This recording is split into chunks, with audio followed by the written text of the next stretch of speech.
একজন ধনী মহিলা জেলি খেতে গিয়ে হঠাৎ গলায় আটকে দম বন্ধ হয়ে যায়। পাশ দিয়ে যাওয়া এক যুবক দ্রুত তাকে হাইমলিক ম্যানিভার করতেই জেলি বেরিয়ে এলো। মহিলা প্রাণে বাঁচেন।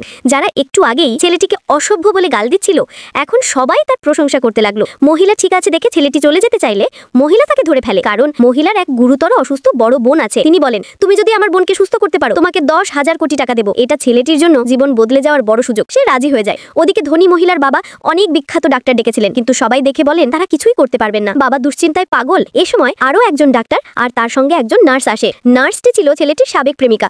সেই বদমাশ ডাক্তারের কুপরামর্শ শুনে ছেলেটিকে ছেড়ে দিয়েছিল। সেই বদমাশ ডাক্তার দাবি করলো, আমি রোগীকে বাঁচাতে পারবো, তবে শর্ত হলো ওকে আমাকে বিয়ে করতে হবে। অসুস্থ বোন রাগে তাকে গালাগাল করে। রাগের চাপে হঠাৎ অজ্ঞান হয়ে বুকের ধরফর বন্ধ হয়ে যায়। অবস্থা খুবই খারাপ। এখনই বাঁচানো না গেলে সে সত্যিই মারা যাবে। বাবা জানেন মেয়ে এই ডাক্তারটাকে ঘৃণা করে, তবুও বাঁচানোর জন্য অন্য শর্ত দিতে বলেন। ডাক্তার বলে, তাহলে আপনার পুরো সম্পত্তি আমাকে দিতে হবে। বাবা প্রায় রাজি হয়ে যাচ্ছিলেন, ঠিক তখন ধনী মহিলা ছেলেটিকে নিয়ে উপস্থিত। আমি একজন প্রকৃত ডাক্তার এনেছি। ছেলে ঢুকতেই বদমাশ ডাক্তার আর সাবেক প্রেমিকা হতভাগ। এ তো আমাদের হাসপাতালের ঝাড়ুদার, আমরাই তো তাকে চাকরি থেকে বের করে দিয়েছি। ছেলেটি তাদের কথা উপেক্ষা করে রোগীর মুখ দেখে সমস্যাটা বুঝে যায়। সে সঙ্গে সঙ্গে সিপিআর দিতে শুরু করে। এভাবে চিকিৎসা তারা আগে কখনো দেখেনি। সবাই অবাক। বদমাশ ডাক্তার উল্টো ছেলেটিকে দোষ দিতে থাকে। ও শুধু মহিলাকে ছোঁয়ার সুযোগ নিচ্ছে। সাবেক প্রেমিকাও যোগ দেয়। এই কথা শুনে বাবা রেগে ছেলেটিকে মারতে চাইলে ধনী মহিলা বলেন, এটা চিকিৎসার অংশ। ছেলেটি জানে এটাকে বলে সিপিআর। একজন বয়স্ক ডাক্তার এই চিকিৎসা পদ্ধতি চিনতে পারে। বদমাশ ডাক্তার তাও বিশ্বাস করতে চায় না। অনেকেই সন্দেহ করে একজন ঝাড়ুদার কিভাবে এই ধরনের চিকিৎসা পদ্ধতি জানতে পারে। তর্ক চলতেই থাকে। এমন সময় রোগীর শরীরে ধীরে ধীরে সাড়া ফিরে আসে।